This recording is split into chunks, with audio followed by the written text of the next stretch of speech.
Kentucky Fried Crazy, Deranking Russia, Removing Skype, and Uber Find.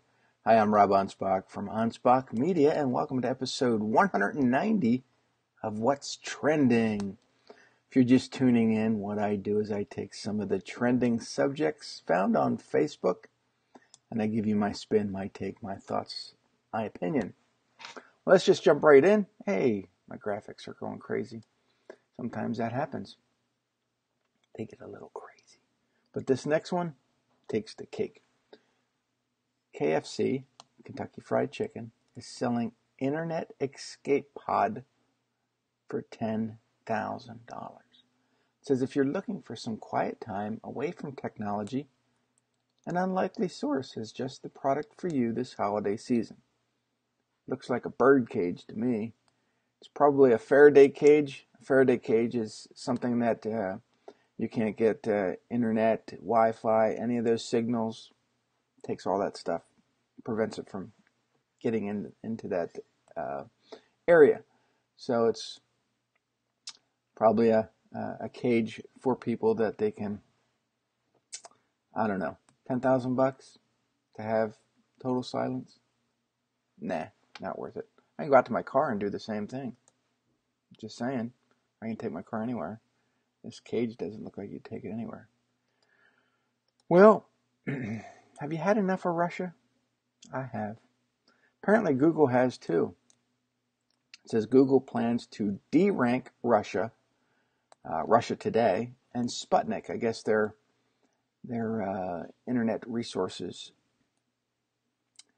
And it says they're doing it to combat misinformation.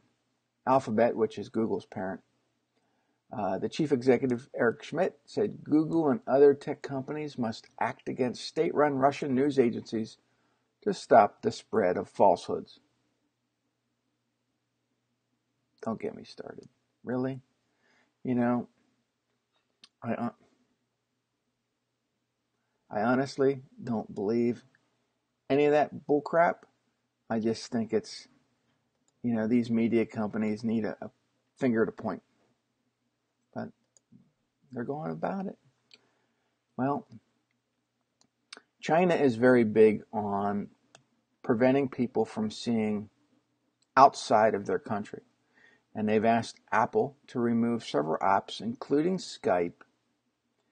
And the reason they're doing this, it says, we have been notified by the Ministry of Public Security that a number of voice-over internet protocols, IPs, or VoIPs, apps do not comply with local law. Therefore, these apps have been removed from the App Store. That's in China. So, if you're not in China, don't worry about it. But China's kind of getting a bad rap because the people in there, they're craving information. They're craving outside communication, outside to the world. And they're not allowed. They're just not allowed. The Ministry of Public Security. Public security. Seriously? You're securing your borders from information coming in or out.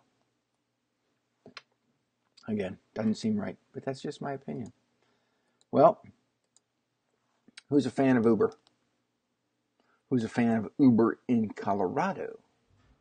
Well, I've never taken Uber in Colorado, but it says apparently Uber was fined millions of dollars in Colorado for using problem drivers following rider assault.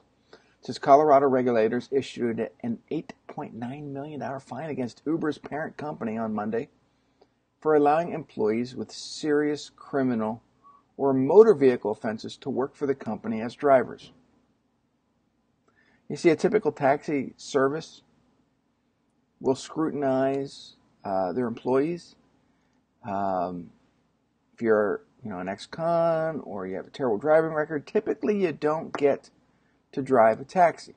That's just part of that medallion. Now, Uber supposedly is screening all their drivers, but not so well. And they deserve this fine. If they're allowing criminals and people with bad driving records to drive for Uber, you better believe they get this fine. And I think that's exactly why, if you watched yesterday's episode, Uber is buying 24,000 Volvos to equip them with driverless technology, so they don't have to worry about these problem events occurring. I mean, who are you going to sue then if there's no driver in your car? Sue Uber. No. I just think driverless cars are a problem waiting to happen as well. But again, my opinion. Well, that's the end of episode 190. 10 more and we got 200. Yeah. Anyway, if you like this episode, remember to comment and share. And if you're seeing this on YouTube, make sure you subscribe. If you'd like to learn a little bit more about who I am and what I do and how I help my clients build trust with their audience, visit me at anspachmedia.com, or you can go to Google and just type in Anspach Media. You're going to find me. Well, that's it for the show. Thanks for watching, and I'll catch you tomorrow on episode 191. Adios.